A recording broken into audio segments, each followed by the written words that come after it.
Hey peeps! Welcome back to your Sweet Life channel. Today is a walking tour with you guys. We explore what to do, where to go, and what to eat. So we're here at BGC.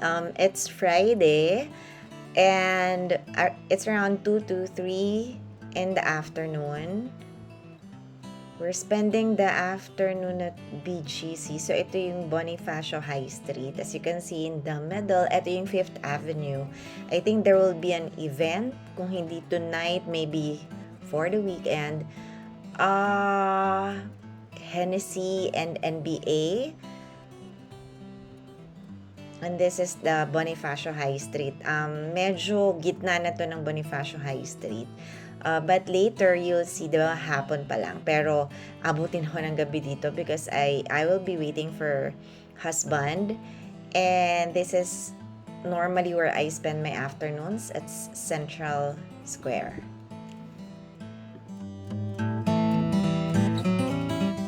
Eto, gusto ko yung area na to. There are a lot of tables and chairs outside. Medyo mainit lang at this time of day, so hindi advisable to stay out. Marami namang spaces that you can relax and chill inside the mall. But there are a lot of tables and chairs here.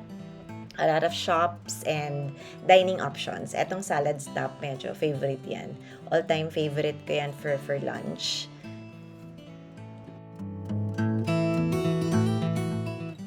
So, pagpasok ko naman sa mall, so I immediately went to Marks & Spencer.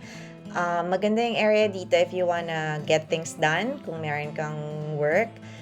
And may mga snacks din sila that they offer. I also eat here. And okay naman kasi tahimik rather than staying in a coffee shop na normally puno this side of the area in BGC. Time for dinner! Eto na, malapit na to sa Burgos Circle. Ang ganda, ang daming ilaw, no? So, dinner time. So, from Central Square, we had to walk. Siguro mga 8 to 10 minutes leisurely walk. Going to Tendon Kohaku. It's at Forbestown. Lampas pa siya ng Burgos Circle. So, yummy naman the Japanese food.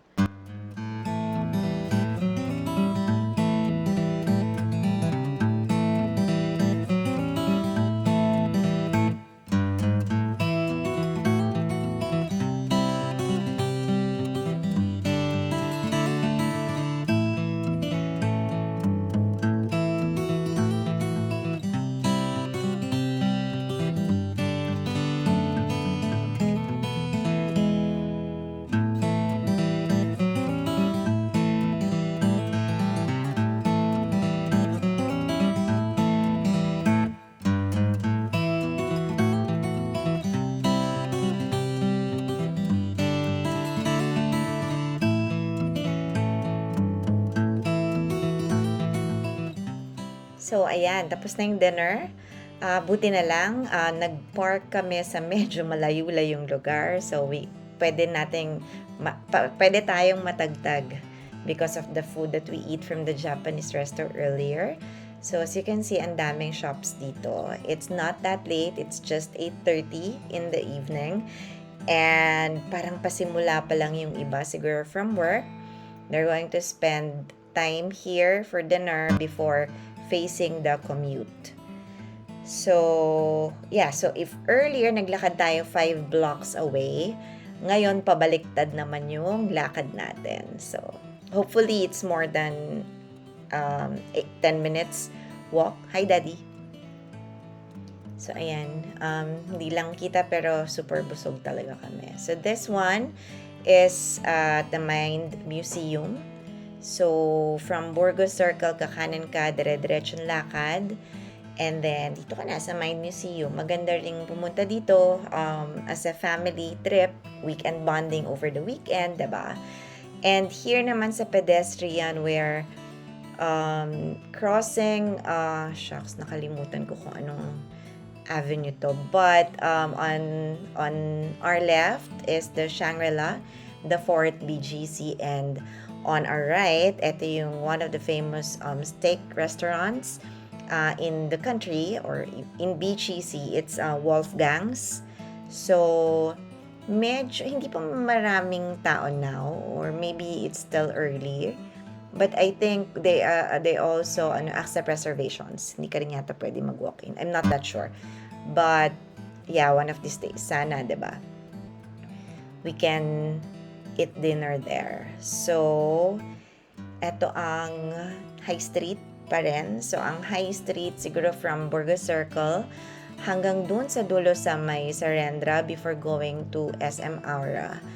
A little over 1 kilometer yung length niya. So, maraming skyscrapers, modern architecture, wide yung mga walkways here.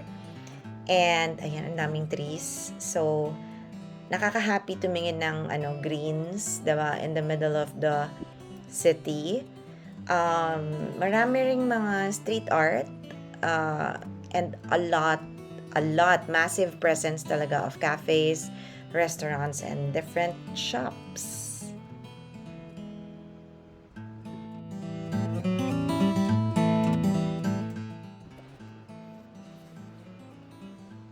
So here, yung mall naman to my right is yung 1 Bonifacio High Street.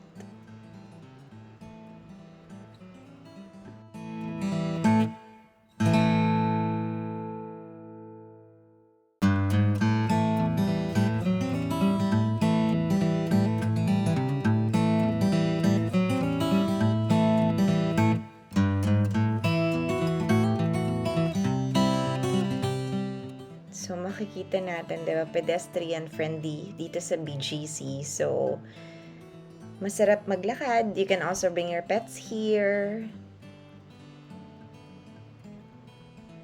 Oh, ang nice, diba?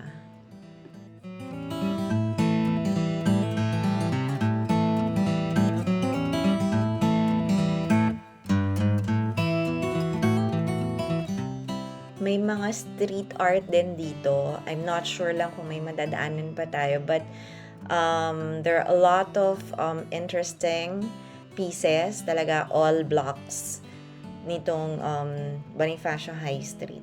So, if earlier, di ba nakita natin may ginagawa in the middle, yung Hennessy, NBA. So, ito na siya ngayon. Ngayon, meron na siyang parang pa-balloon.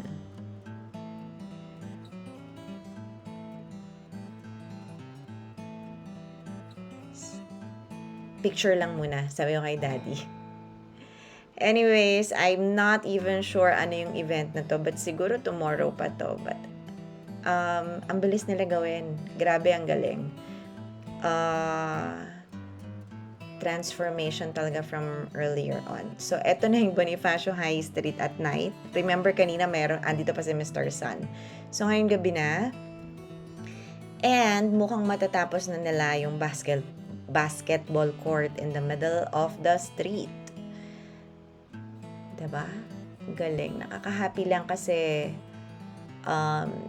pwede talaga nilang i-transform yung mga streets dito over the weekend kasi every Saturdays and Sundays, yung street na to is closed for families and for barkadas to really go and spend some time here. Ito yung area na pwede kang mag-bike, mag-picture-picture. Minsan meron pang mga food stalls in the middle. So, yeah, maraming things to look forward to if you spend time sa BGC during weekends. So, yeah, this is the end of our walking tour sa BGC. Thank you so much. And we're going home to QC now. Don't forget to like and subscribe. Bye!